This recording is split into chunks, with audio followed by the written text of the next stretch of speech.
Good morning बच्चों। आज हम आपको ट्रांसपिरेशन और उसके मैकेनिज्म को बताएंगे जो कल के परीक्षा में आ सकता है और ये आपको आईएससी और बीएससी दोनों के लिए इम्पोर्टेंट है। आइए हम देखते हैं ट्रांसपिरेशन क्या है और उसका मैकेनिज्म क्या है।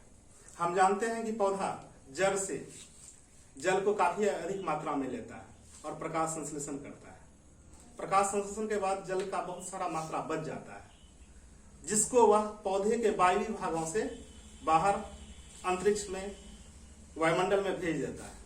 इसी को हम ट्रांसपिरेशन कहते हैं, यानी पौधे के वायवीय भागों द्वारा जल को वाष्प के रूप में बाहर निकालने की क्रिया को ट्रांसपिरेशन कहते हैं।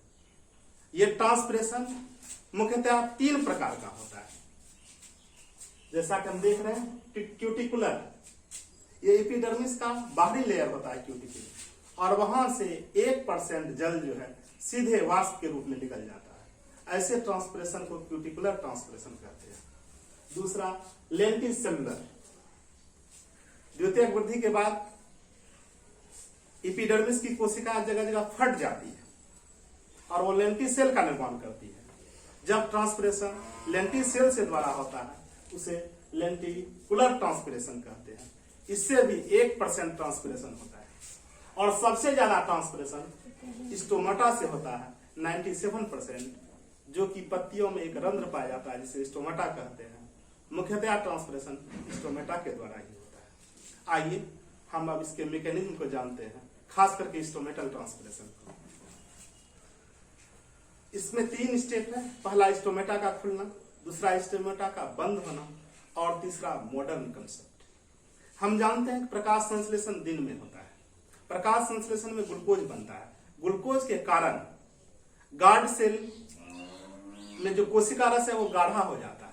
कोशिका रस के गाढ़ा होने के कारण बगल वाली कोशिकाएं जो है वो परासरण द्वारा जल को अवशोषित करती है, और जल को जब अवशोषित करती है तो वहां टर्गर प्रेशर बढ़ जाता है।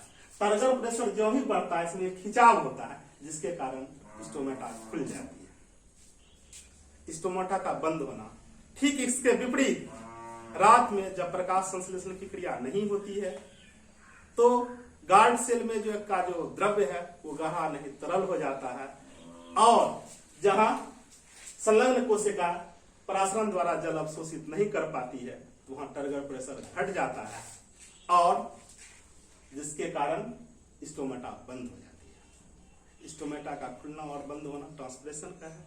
लेकिन अभी जो मॉडर्न कंसेप्ट है उसमें माना गया है स्टोमेटा का खुलना और बंद होना वो K+ आयन के कारण होता है, यानी K+ ion is responsible for opening and closing of stomata. देखते हैं, गार्ड सेल में K+ आयन की सांद्रता बढ़ने से संलग्न कोशिका से अंतःपरासरण द्वारा जल लेने से गार्ड सेल का टर्गर प्रेशर बढ़ जाता है और स्टोमेटा खुल जाता है। आइए हम स्टोमेटा की संरचना देखते हैं। ये स्टोमेटा है, इसके बगल में गार्ड सेल है। गार्ड सेल में क्लोरोप्लास्ट होता है जिसके कारण ये प्रकाश संश्लेषण करता है। इसके बगल वाले सेल को सब्सिडरी सेल कहते हैं। इस तरह आप देख लीजिए, यही आपका ट्रांसपिरेशन और उसके मैकेनिज्म है। तो आपसे अनुरोध है आप इसको लाइक, शेयर, सब्सक्राइब जरूर कीजिएगा। अगला वीडियो कुछ ही देर में फिर आज ही बना लेंगे। Thank you.